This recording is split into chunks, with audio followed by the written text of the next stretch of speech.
ఆ నియోజకవర్గంలో గెలుపు కిరీటం ఎవరిది? రాజకీయ విద్య నేర్పిన గురువుదా, విద్య నేర్చిన శిష్యునిదా? సీఎం సొంత జిల్లాలో ఆసక్తికరమైన చర్చకు దారితీస్తోంది ఆ నియోజకవర్గం.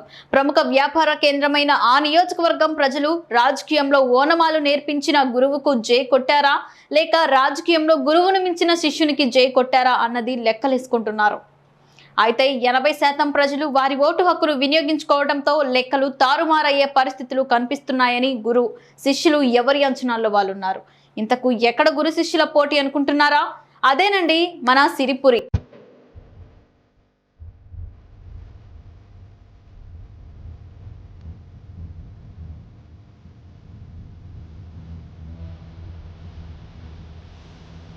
రాయలసీమలో ప్రముఖ వ్యాపార కేంద్రమైన ప్రొద్దుటూరులో కూటమి ఎమ్మెల్యే అభ్యర్థిగా బరిలోకి దిగిన నంద్యాల వరదరాజుల రెడ్డి తన శిష్యుడైన వైసీపీ ఎమ్మెల్యే అభ్యర్థి రాచమల్లు శివప్రసాద్ రెడ్డిపై గట్టి పోటీకే దిగాడని చర్చ జరుగుతుంది. ఈ పరిస్థితుల్లో ఎవరు నెగ్గుతారు అన్న దానిపైన ప్రొద్దుటూరులోనే కాక జిల్లా వ్యాప్తంగా అందరూ ప్రొద్దుటూరు వైపే చూస్తున్నారు.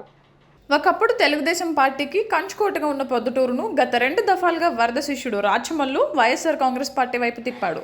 25 ఏళ్లు ఎమ్మెల్యేగా చేసిన నంద్యాల వరదరాజుల రెడ్డి పొద్దుటూరులో తన పట్టును మరోసారి సాధించేందుకు ఈ ఎన్నికల్లో వైసీపీలో ఉన్న తన వర్గీయులందరినీ తన వైపు లాక్కున్నారు.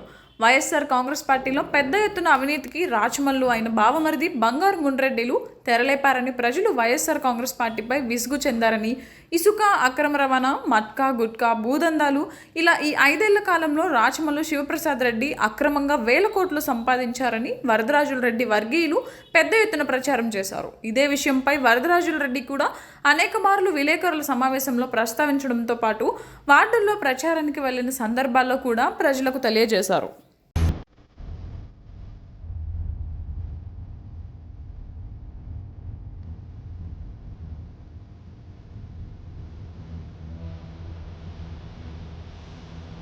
ఈ అంశాలన్నీ తమకు కలిసి వస్తాయని నంద్యాల వరదరాజరెడ్డి వర్గీయులు భావిస్తుండగా 25 ఏళ్లు ఎమ్మెల్యేగా ఉండి నంద్యాల వరదరాజరెడ్డి పొద్దుటూరుకు చేసిందేమీ లేదని, జగన్మోహన్ రెడ్డి ప్రతి ఇంటికి సంక్షేమ పథకాలు అందించారని, ప్రజలు ఖచ్చితంగా మరోసారి వైఎస్ఆర్ కాంగ్రెస్ పార్టీని అధికారంలోకి తీసుకొస్తారని రాచమల్లు వర్గీయులు చెబుతున్నారు.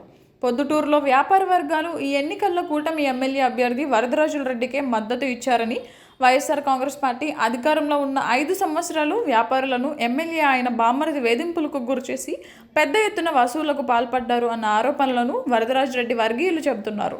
అలాగే బీసీ నేత నందం సుబ్బయ్య హత్య కూడా వైఎస్ఆర్ కాంగ్రెస్ పార్టీకి వ్యతిరేక ఓట్లు పడడానికి కారణమైందని, బీసీలంతా ఈసారి నంద్యాల వరదరాజరెడ్డికి మద్దతు తెలిపారు అన్న ప్రచారాల నేపథ్యంలో గెలుపు గురువుదా శిష్యునిదా అన్న చర్చ జోరుగా సాగుతుంది.